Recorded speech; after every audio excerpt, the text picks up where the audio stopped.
December 1945.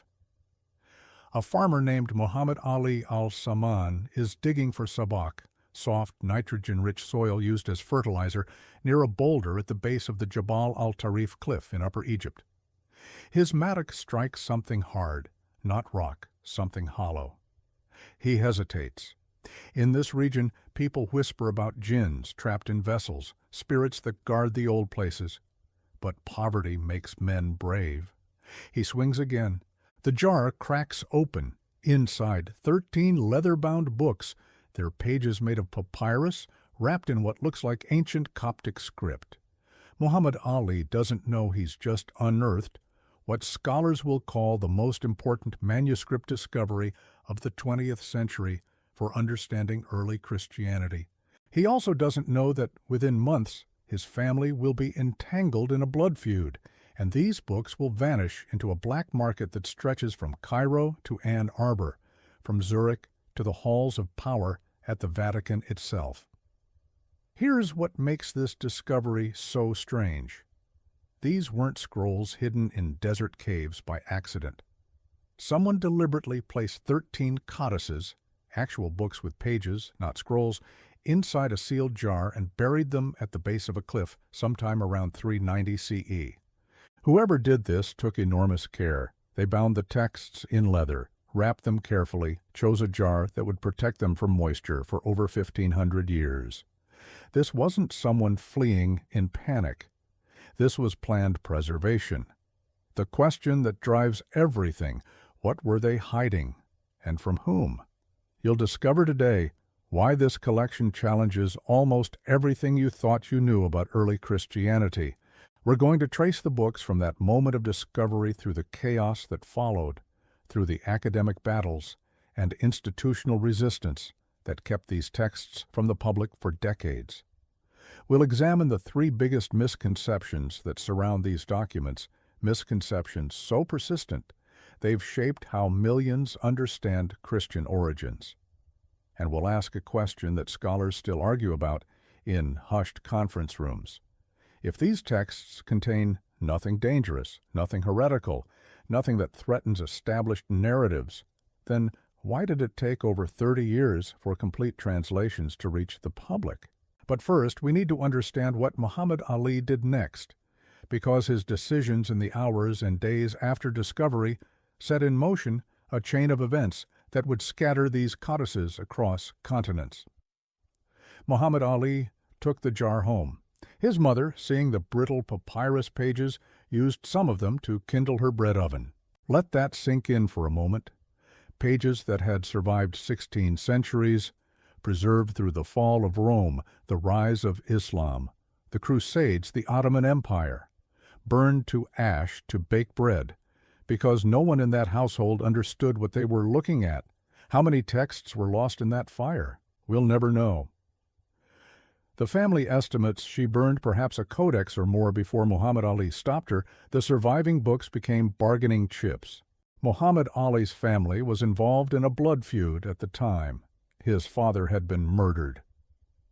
Within months of the discovery, Muhammad Ali and his brothers took revenge, killing the man they believed responsible, then mutilating the body. It's a detail that sounds sensational, but it's documented in the historical record. The brothers literally ate their enemy's heart, a practice tied to ensuring the vendetta was complete. I mention this not for shock value, but because it explains the urgency of what happened next. The family needed to move assets quickly. Possessing ancient artifacts during a murder investigation was dangerous. The codices were sold piecemeal to local dealers. One of these dealers was a Coptic priest named Basilius Abd al-Masih. He recognized the scripts as Coptic, the late Egyptian language written in modified Greek letters. He didn't necessarily understand the theological significance, but he knew old Christian manuscripts had value. Some pages reached a Cypriot antiquities dealer in Cairo. Others moved through channels we still don't fully understand. By 1946, portions of the collection were being shown to scholars at the Coptic Museum in Cairo, while other portions vanished into private collections in Europe and America. Here's where the story becomes a case study in how information gets controlled.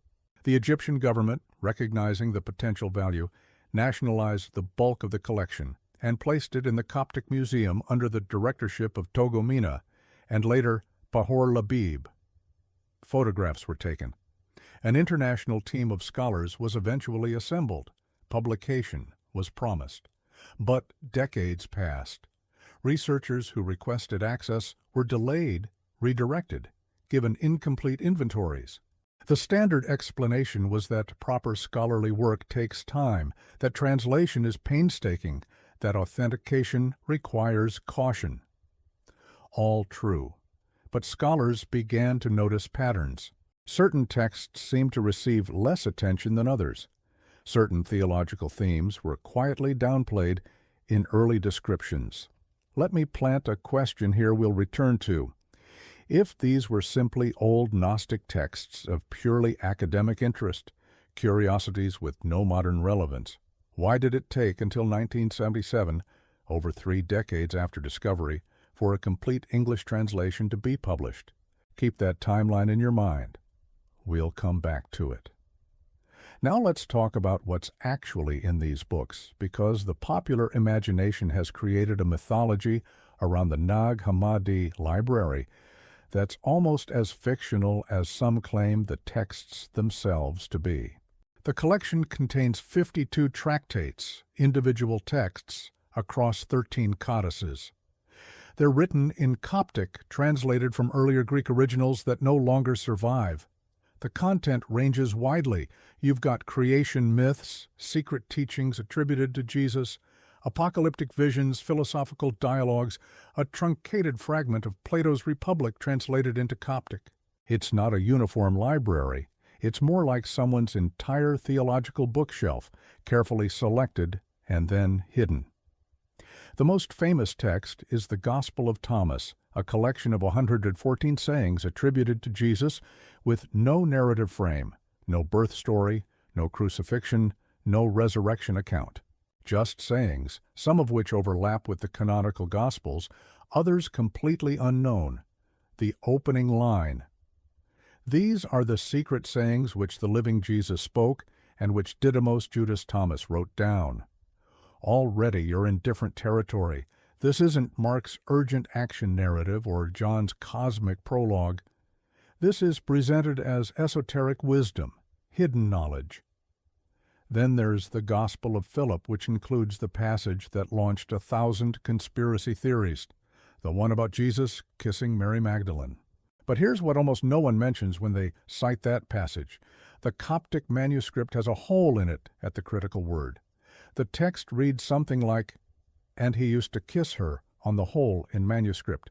Scholars debate whether it was the mouth, the forehead, the hand. We don't actually know. The missing word might completely change the meaning. The text might be allegorical. It might be describing a ritual greeting. It might be making a point about spiritual partnership. But popular books and documentaries present it as definitive proof of a romantic relationship, ignoring that the primary source is literally damaged at the moment of supposed revelation. There's the Apocryphon of John, a dense cosmological narrative about how the material world was created by a false god called Yaldabaoth, a lion-faced entity born from Sophia's error, who then created the archons, rulers of this flawed reality.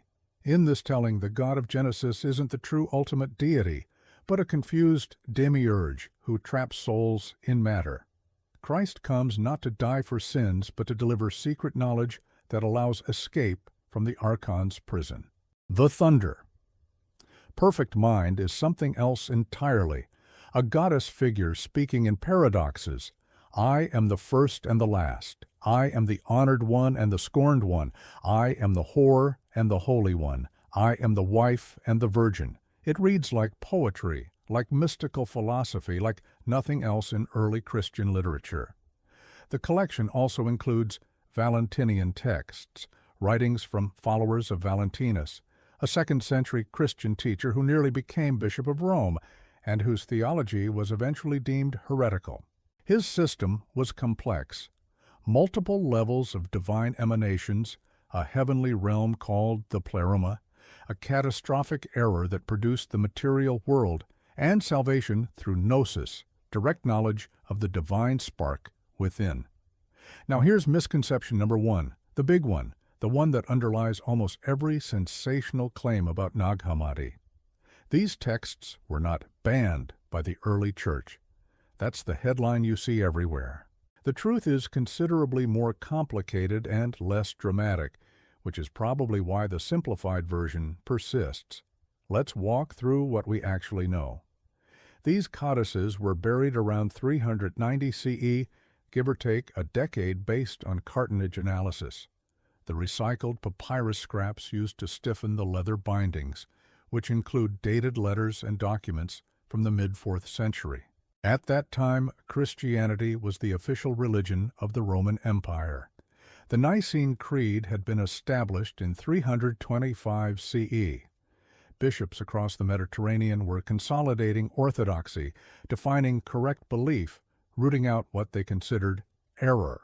In 367 CE, Athanasius, the Bishop of Alexandria, sent out his annual Easter letter to the churches under his authority. In it, he listed the 27 books he considered canonical scripture for the New Testament, the same 27 books in your Bible today, if you're Christian. He also listed books that were useful for teaching but not scripture, and then books that were heretical and should be rejected. Many scholars believe this letter or similar directives from other bishops prompted communities using non-canonical texts to hide them rather than destroy them. But here's where it gets interesting. There's no evidence these specific texts at Nag Hammadi were ever part of mainstream Christian worship. They weren't banned Gospels in the sense that they were once used in churches and then forcibly removed by imperial decree. The Gospel of Thomas, for example, isn't mentioned in any of the 2nd century debates about which books belong in the New Testament. Irenaeus, writing around 180 CE, doesn't discuss it, though he knows other Gnostic texts and argues against them. The process wasn't church councils met and banned these books. The process was gradual. As orthodoxy solidified, texts that presented contradictory cosmologies or theologies simply fell out of use in the networks that would later define themselves as the Church. So who was using these texts? The best evidence suggests a Christian community, possibly monastic, possibly connected to the nearby Pachomian monasteries along the Nile, possibly holding theological views that blended Platonic philosophy with Christian language in ways that later orthodoxy would reject. These weren't necessarily Gnostics in the sense of a rival organized religion. They may have considered themselves fully Christian, reading these texts alongside the letters of Paul, the Gospel of John, and other writings. The boundaries weren't as clear in the 2nd and 3rd centuries as they would later become. The burial itself suggests preservation, not destruction. Contrast this with the library at Alexandria, where we know books were burned. Contrast it with Christian mobs that destroyed pagan temples.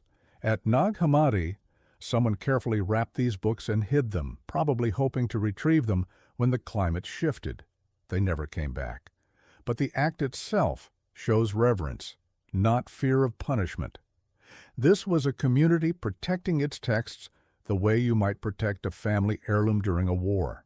So Misconception 1 is really a cluster of misunderstandings, that these texts were widely known and used, then violently suppressed by a monolithic church to hide the truth.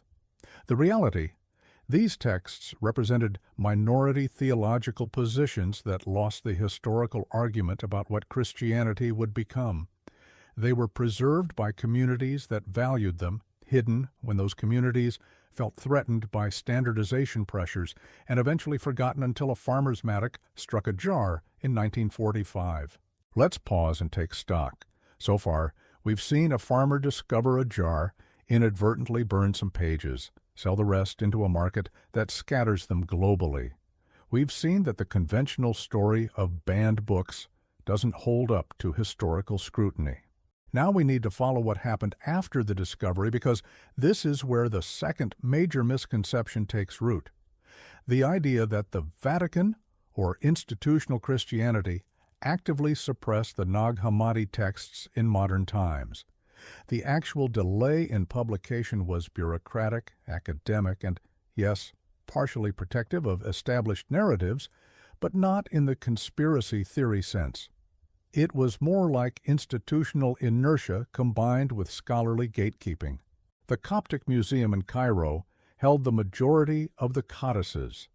Access required permissions, approvals, documentation. Egypt's Department of Antiquities was cautious about allowing fragile texts to be handled by foreigners, especially after centuries of Western archaeologists treating the Middle East as a source of museum exhibits for European capitals. This caution was justified, but it also created bottlenecks. Meanwhile, individual codices and fragments were scattered. Codex I, the one containing the Gospel of Truth and the tripartite tractate, was smuggled out of Egypt and offered for sale in America. It ended up in the hands of a Belgian antiquities dealer who tried to sell it for an enormous sum. The Jung Foundation in Zurich eventually acquired it, planning to present it to the famous psychologist Carl Jung as an 80th birthday gift. Jung died before he could receive it. The codex remained in Zurich, studied by a small circle of scholars, while the rest sat in Cairo.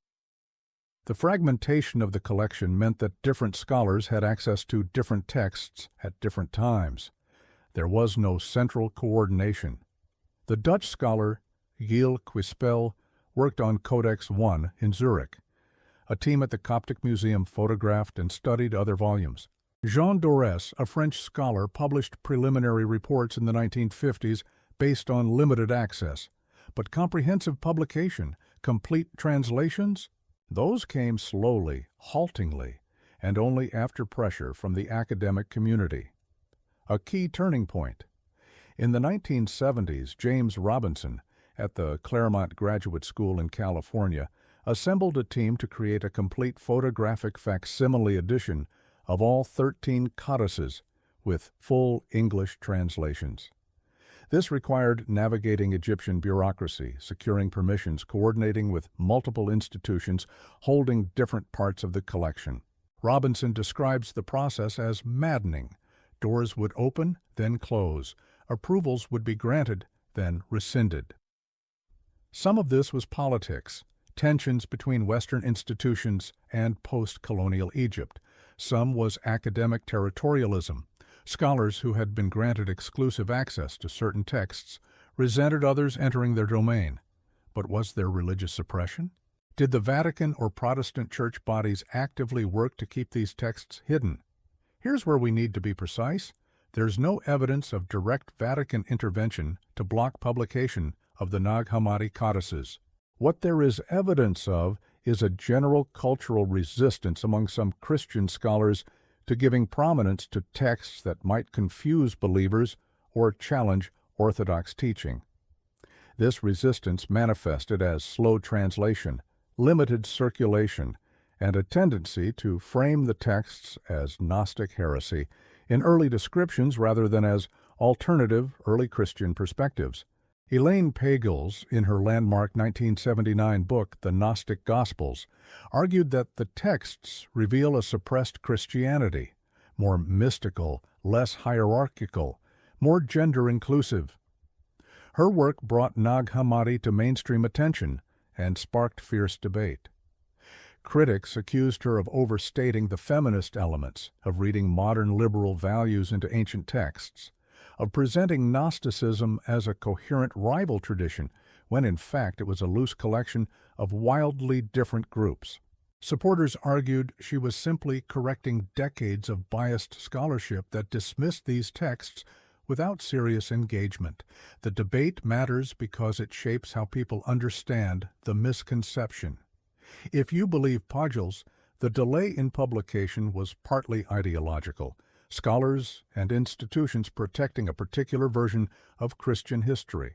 If you believe her critics, the delay was mundane academic politics, plus the genuine challenges of translating and publishing difficult, fragmentary, theologically complex texts in multiple volumes with proper scholarly apparatus.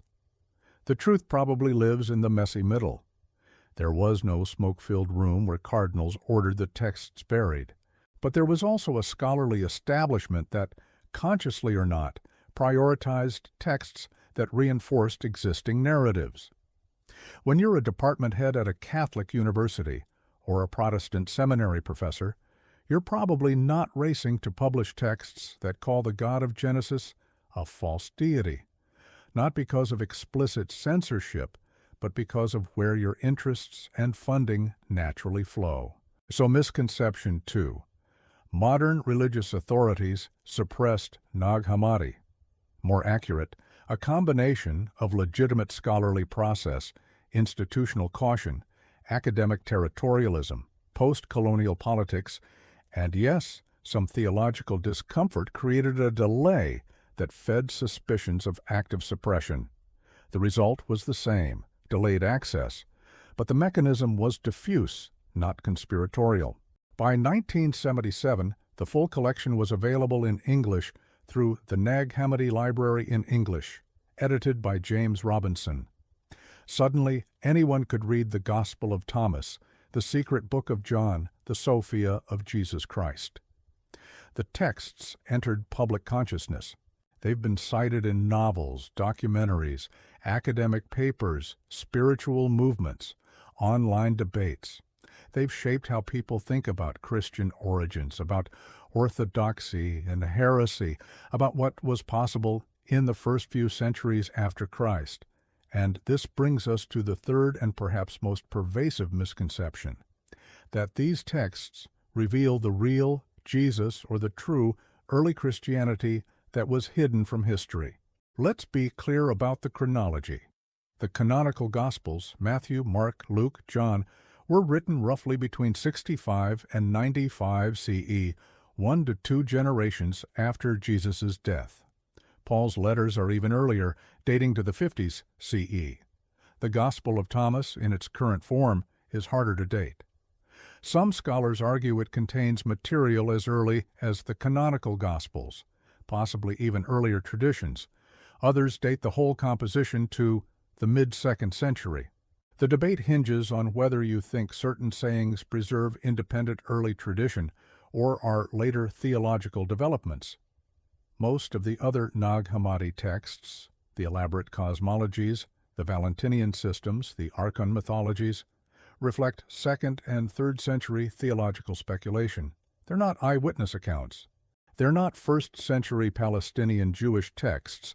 They're products of Hellenistic philosophical Christianity, written in Greek, translated into Coptic, composed in urban centers like Alexandria, where Christian teachers debated Platonic ideas about the nature of God, matter, evil, and salvation.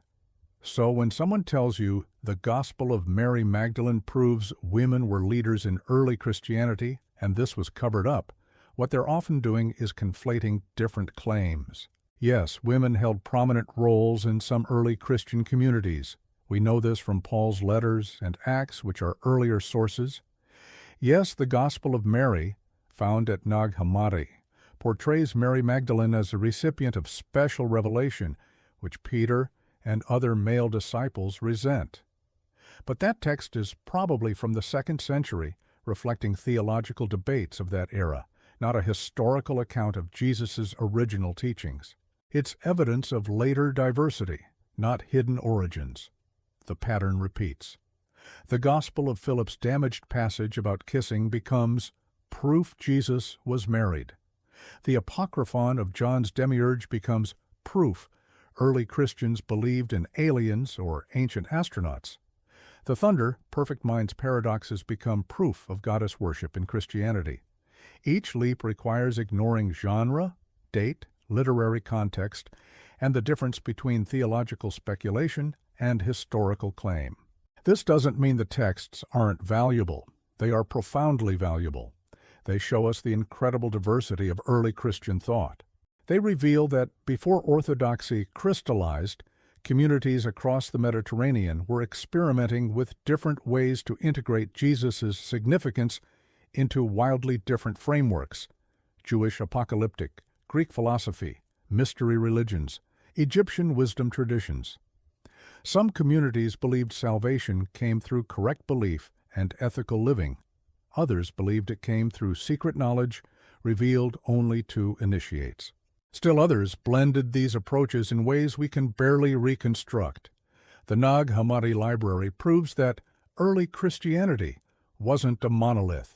It was a landscape of competing visions, rival teachers, different communities reading different texts, and arriving at incompatible conclusions about who Jesus was and what he meant. That's historically important. It challenges simplified narratives. It forces us to ask, which version of Christianity survived and why? But it doesn't prove those alternative visions were more authentic or closer to Jesus. They were different. Some were earlier, some later. Some preserved older material, some innovated new ideas. Sorting out which is which requires careful textual criticism, linguistic analysis, comparison with other sources. You can't just say the Gospel of Thomas is older because it feels more mystical. That's preference, not method. Let me give you an example of how scholars actually work through this. The Gospel of Thomas saying 77, Jesus said, "It is I who am the light, which is above them all. It is I who am the all. From me did the all come forth, and unto me did the all extend.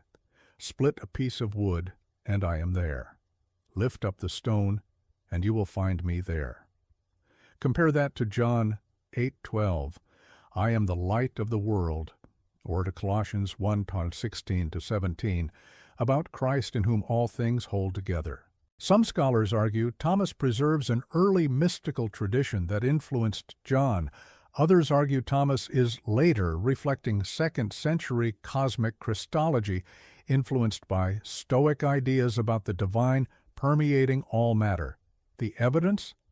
Linguistic patterns, theological development, parallels with dated Greek philosophical texts. It's painstaking, it's uncertain. Experts disagree. What you don't get to do is pick the interpretation that supports your preferred narrative and declare it proven. That's not scholarship. That's selective reading. Now I want to take you inside one specific text to show you both why these documents matter and why they're so easy to misunderstand. Let's talk about the secret book of James, also called the Apocryphon of James. It's short, only about 10 manuscript pages. It presents itself as a letter from James to someone unknown, recounting a secret teaching Jesus gave to Peter and James alone, 550 days after the resurrection. The text says, Jesus appeared to the two of them privately and delivered teachings about suffering, about the kingdom being within, about the danger of becoming attached to the world. At the end, Jesus ascends to heaven, and Peter and James return to the other disciples, who ask what Jesus said. James and Peter report that they've sent their minds upward and heard teaching too profound for human language. The text ends with James writing it down in Hebrew, sealing it and sending it forward. What's interesting here isn't whether this happened. It almost certainly didn't happen as described. The literary form is too polished, the theology too developed for a direct historical report. What's interesting is the structure of authority. The text creates a secret revelation given only to inner disciples, positioning itself as more authoritative than public teaching. It sets up a hierarchy. Jesus taught the crowds in parables, the 12 disciples in clearer terms, but James and Peter alone received the deepest truth. This is a common move in ancient religious literature. You claim your text preserves secret teaching to explain why it's not widely known. The Gospel of Thomas does it. Secret sayings. The Apocryphon of John does it. Revelation to John alone. It's a literary strategy to claim authority for new ideas by attributing them to hidden origins. The canonical Gospels don't do this.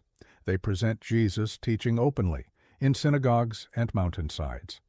The messianic secret in Mark is different. Jesus tells people not to reveal he's the Messiah, but he's not teaching secret doctrine to inner circles. Paul explicitly says he's preaching the same gospel to everyone. The canonical tradition, whatever its flaws, generally claims public revelation. The Nag Hammadi texts claim esoteric knowledge. Does that make them false? Not necessarily. Mystery religions across the ancient Mediterranean used initiation and secret teaching. Early Christian communities may have had inner teachings for the baptized versus outer teachings for seekers.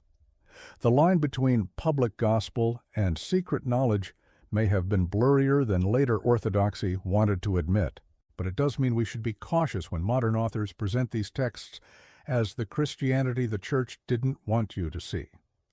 That framing borrows the text's own rhetoric of secret revelation, then adds a modern conspiracy layer about suppression. It's double-layered mythology. Let's come back to the question I planted earlier. Why the 30-year delay? If we've established it wasn't Vatican ninjas or a secret council suppressing the texts, what actually caused the holdup? Part of it was the sheer difficulty of the task. The codices were fragile. Papyrus tears easily, ink fades, pages stick together. Conservation required expertise and resources. The Coptic language, while known, isn't widely studied. You needed specialists. The texts themselves were dense, full of technical theological vocabulary, references to unknown systems, damaged passages requiring reconstruction. Translating them wasn't like translating a news article. It was like translating experimental poetry in a dead language that assumes you already know the theological framework. Part of it was academic culture. Scholars who first gained access to the codices built careers on exclusive access. Publishing too quickly meant losing that exclusivity, so there was incentive to work slowly, to publish bit by bit in specialized journals read by dozens of peers rather than producing popular translations. This is common in archaeology and ancient manuscript studies. The person who gets first access often guards it jealously. Part of it was political. Egypt wanted credit and control over artifacts found on its soil. Western institutions wanted the prestige of publishing important finds. Cold War dynamics complicated everything. The Codex Jung Saga, where a text discovered in Egypt ended up in Switzerland, was studied by Dutch and American scholars, and eventually had to be photographed secretly and smuggled out because of publication disputes. Shows how tangled these issues became. And part of it, yes, was theological discomfort. Not organized suppression, but something subtler. If you're a scholar who has built your career on a particular understanding of Christian origins, texts that complicate that understanding aren't exactly welcome. If you're a university department funded by denominational support, publishing material that might shake faith isn't your priority. If you're a museum director balancing budgets and donor relations, you're not eager to host exhibitions that frame Christianity as one option among many ancient experiments in meaning-making. The result was what historians call structural delay, not one villain blocking the way, but a system of incentives, fears, and priorities that collectively slowed things down. By the time the full publication happened in 1977, a generation of scholars had passed. People who might have been radicalized by reading the Gospel of Thomas in 1950 were already retired or dead by the time it reached bookstores. Does that constitute suppression? It depends on your definition. If suppression requires intent, a conscious decision to hide, then no. If suppression includes the systemic effect of institutions prioritizing their own stability over uncomfortable knowledge, then maybe. The line is debatable, and honest scholars disagree. Let me tell you about one specific moment that captures this tension.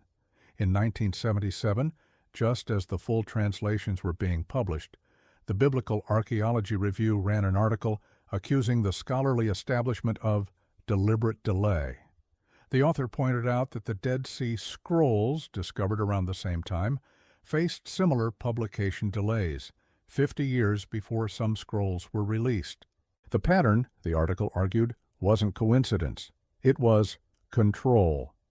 Senior scholars hoarding access, institutions nervous about theological implications, a culture that prioritized caution over transparency. The accused scholars responded with indignation. They detailed the painstaking work of conservation, translation, cross-referencing. They pointed out the lack of funding, the political complications, the need for scholarly rigor. Both sides had points. The work was genuinely difficult. The delay was also genuinely problematic. And the question of motive, whether theological anxiety played a role, remained unanswered because it required admitting something most scholars weren't willing to admit, that their own beliefs might shape their professional priorities.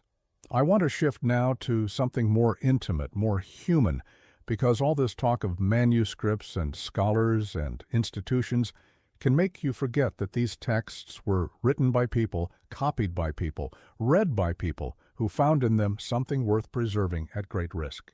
Imagine being a Christian in Alexandria in the year 250. The Roman Empire still occasionally persecutes Christians. Your community meets in homes, shares meals, passes around letters from Paul, copies of the Gospels. You've heard there are different teachers, different Gospels. A traveler brings a copy of the Gospel of Thomas from Syria. You read it. Some sayings sound like what you already know. Love your enemies, the kingdom is within. Other sayings are strange, challenging. If you bring forth what is within you, what you have will save you. If you do not have that within you, what you do not have within you will kill you. What do you do with that? You discuss it with your community. Some people say it's profound, reveals Christ's true teaching. Others say it's confusing, possibly dangerous. You don't have a New Testament canon yet. That's still being debated. You've got letters, Gospels, apocalypses, teaching documents, all circulating, all claiming authority.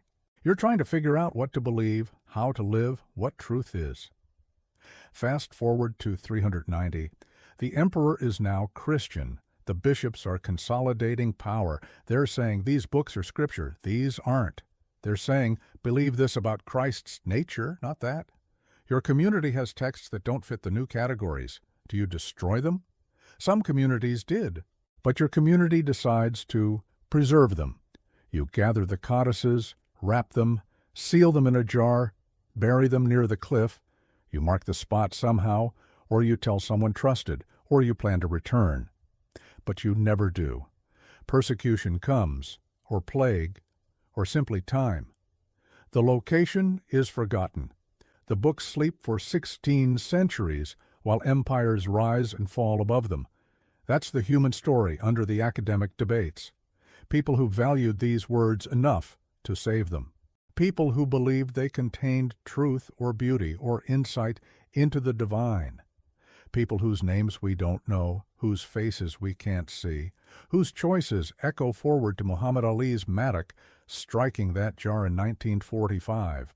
Now let's address the elephant in the room, Gnosticism itself. The third big misconception is that we know what Gnosticism was, that it was a coherent alternative religion to Christianity, and that the Nag Hammadi texts represent its scripture. The term Gnosticism is a modern scholarly construct. It comes from the Greek gnosis, meaning knowledge. But in ancient sources, you don't find people calling themselves Gnostics as a unified movement. You find church fathers like Irenaeus and Hippolytus attacking various teachers and groups they consider heretical: Valentinians, Scythians, Basilidians, Marcionites, each with different cosmologies, different practices, different scriptures. The church fathers group these together as gnosis, falsely so called. But it's not clear the groups themselves saw each other as allies, or even as part of the same phenomenon. Modern scholars tried to find the common threads. They said Gnostics believe in a transcendent God beyond the creator of the material world. They believe matter is evil or flawed, created by a lesser deity. They believe salvation comes through secret knowledge of one's divine origin, not through faith or works. They believe humans have a divine spark trapped in flesh. But as more texts emerged, the definition crumbled. Some Nag Hammadi texts don't fit that pattern. The Gospel of Thomas doesn't have an elaborate cosmology. The testimony of truth is more about rejecting martyrdom than about secret knowledge. The sentences of Sextus is basically Christian Platonic ethics. What you realize is that Gnosticism as a category might be an illusion, a label church fathers used to group their enemies, which modern scholars then reified into a thing. Recent scholarship leans toward talking about Gnostic tendencies or traditions influenced by Platonic dualism rather than the Gnostics. The Nag Hammadi texts aren't the scripture of a rival religion. They're part of the messy diversity of early Christian experiment. Some communities read them alongside canonical texts. Some read them instead. Some developed elaborate systems around them. Others just liked certain ideas and ignored the rest. This matters for how we interpret individual texts. If you approach the Gospel of Thomas thinking, this is the Gnostic gospel that reveals Jesus was a wisdom teacher, not a dying and rising God, you're importing a framework that might not fit. The text itself doesn't use the word Gnostic. It doesn't reject the crucifixion. It simply doesn't mention it, which might mean it's not interested in that event, or might mean it assumes you already know that story from other sources. Reading these texts well requires holding multiple possibilities at once. The Gospel of Philip might be Valentinian theology, or it might be a community borrowing Valentinian language without buying the full system. Or it might be a text that later editors stitched together from different sources. The manuscript evidence doesn't settle this. You have to make interpretive choices, and those choices reveal your assumptions. Let me take you deeper into one particular cosmology to show you how intricate this gets. The Apocryphon of John presents a vision of reality that works like this: the true God, the monad, the one, incomprehensible and perfect, emanates a series of divine beings called aeons. These aeons populate a realm called the pleroma, the fullness. One of these aeons is Sophia, wisdom. Sophia, without the consent of her partner, tries to create on her own an act of presumption. The result is a malformed entity, Yaldabaoth, also called Saklas or Samael, a lion-faced serpent who doesn't realize higher divinity exists. He believes he's the only God. Yaldabaoth creates the material cosmos and the archons, his rulers, and together they fashion the first human, Adam, as a kind of trap for the divine light. But Sophia and other higher powers trick Yaldabaoth into breathing life, his own stolen divine essence, into Adam, giving humanity a spark of the true God trapped in Yaldabaoth's flawed matter. The rest of the text explains how to recognize that spark, nourish it, and ultimately escape the archon's control through saving knowledge delivered by Christ, who descends from the pleroma. It's mythology on a grand scale, combining Genesis reinterpretation with Platonic philosophy and apocalyptic drama. And here's the thing: if you're a 2nd or 3rd century Christian trying to answer the problem of evil, why does a good God allow suffering? This system provides an answer. Suffering exists because we're trapped in a false God's creation. The true God didn't make this mess. Yaldabaoth did. Salvation isn't fixing the world, but escaping it. Compare that to Orthodox Christianity's answer.